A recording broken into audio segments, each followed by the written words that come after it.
একটু ভিজলেই তার নাকের পলিপাসে বা ঠান্ডার সমস্যাটা বেড়ে যায়। তাদের জন্য মেডিসিন কিন্তু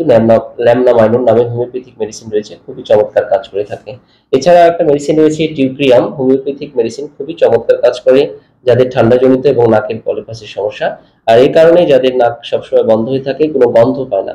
এই লক্ষণটা সবচেয়ে মনে রাখবেন যে যাদের নাকে বন্ধ হয়ে থাকে এবং কোনো গন্ধ পায় না এবং এই কারণে তাদের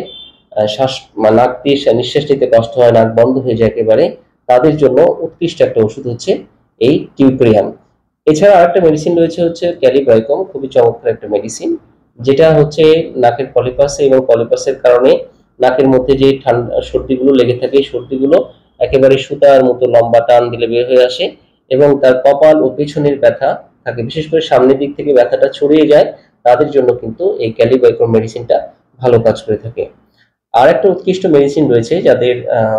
ঠান্ডাজনিত সমস্যা রয়েছে, বিশেষ করে নাকের পলিপাস, তাদের জন্য আরেকটা উত্তম মেডিসিন হচ্ছে ক্যালকেরিয়া কার্বনাকা, ক্যালকেরিয়া কার্ব যেটাকে সংক্ষিপ্ত বলা হয়, খুবই চমৎকার একটা মেডিসিন, বিশেষ করে